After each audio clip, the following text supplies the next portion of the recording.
Welcome to the 5-Minute Disasters podcast from 5minutedisasters.com, where each week we uncover worldwide disasters in about 5 minutes. If you enjoy the show and would like to support us, why not consider buying us a coffee? Head on over to 5minutedisasters.com/coffee to see how. This is episode 9, the 2011 Japan Earthquake and Tsunami.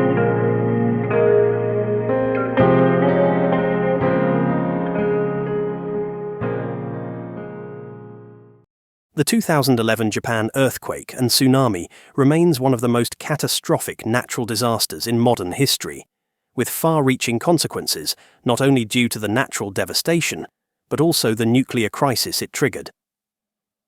On the 11th of March 2011, Japan experienced an earthquake of magnitude 9.0, the strongest ever recorded in the country, and one of the 5 most powerful earthquakes in the world since records began. The earthquake struck off the northeastern coast of Honshu, Japan's largest island, with its epicenter located in the Pacific Ocean, about 130 kilometers east of Sendai. The seismic event lasted for about 6 minutes, and the ground shook violently across vast areas of Japan. Buildings swayed, roads cracked, and infrastructure across the country suffered extensive damage. However, it was not the earthquake itself that caused the greatest destruction, but the massive tsunami that followed shortly after. The earthquake triggered a massive undersea megathrust, which displaced enormous amounts of water, generating waves up to 40 meters high in some areas. These waves traveled at speeds of up to 700 kilometers per hour across the Pacific Ocean, hitting the Japanese coastline with devastating force.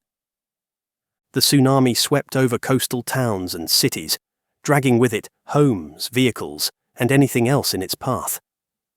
Entire neighborhoods were reduced to rubble as the wall of water surged inland. Thousands of people were caught in the floodwaters, unable to escape the fast-approaching waves. Over 15,000 people lost their lives, with many victims swept away by the tsunami. In addition to the tragic loss of life, nearly 500,000 people were displaced, and thousands of homes and businesses were destroyed. The scale of destruction was unprecedented, with more than 120,000 buildings completely destroyed and another 280,000 severely damaged. In the immediate aftermath, rescue and recovery efforts were hampered by the sheer scale of the disaster. Emergency teams worked tirelessly to reach survivors, but the destruction of infrastructure, including roads, bridges, and railways, made access to affected areas difficult. The Japanese government declared a state of emergency, and the international community quickly mobilized to provide aid, with countries around the world sending rescue teams, supplies, and financial assistance. The tsunami's impact, however, extended far beyond the immediate destruction of homes and towns. One of the most significant and long-lasting consequences of the disaster was the nuclear crisis at the Fukushima Daiichi Nuclear Power Plant. The power plant, located in the Fukushima prefecture, was severely damaged by the earthquake and tsunami. Although the plant's reactors automatically shut down when the earthquake struck, the cooling systems required to maintain safe temperatures within the reactors failed after the tsunami flooded the facility.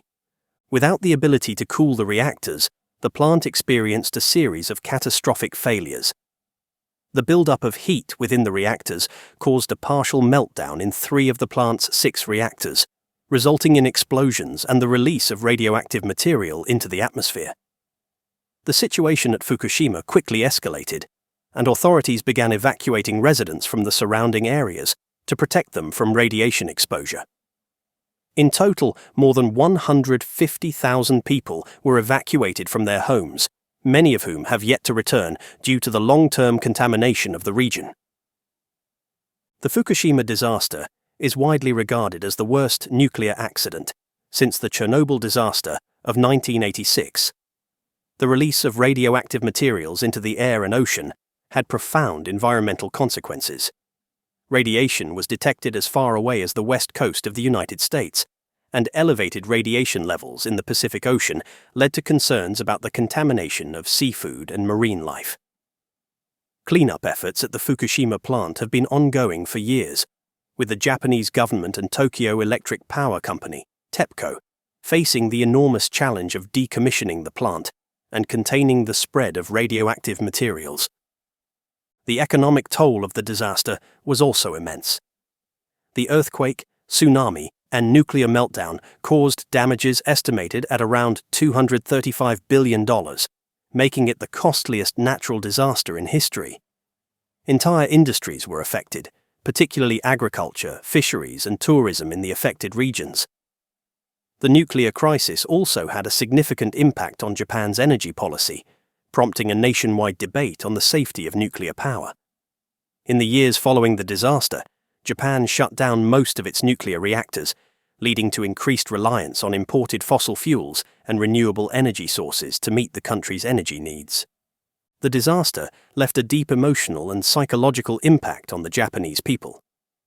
Many survivors struggled with the loss of loved ones, homes, and livelihoods, and the trauma of the events continues to be felt today. Memorials and commemorations are held each year to honor those who died and to recognize the resilience of the communities affected by the disaster. The lessons learned from the 2011 earthquake, tsunami, and nuclear crisis have led to significant improvements in disaster preparedness and response efforts, both in Japan and around the world. Japan, already known for its advanced earthquake-resistant infrastructure, has further strengthened its building codes and disaster response protocols. Tsunami warning systems have also been improved to give coastal residents more time to evacuate in the event of future seismic events. The 2011 Japan earthquake and tsunami, coupled with the Fukushima nuclear disaster, serve as stark reminders of the unpredictable power of nature and the far-reaching consequences of technological failure. While Japan has made great strides in rebuilding its communities and addressing the nuclear crisis, the memory of the disaster remains a poignant symbol of the need for vigilance, preparedness, and resilience in the face of natural and human-made catastrophes.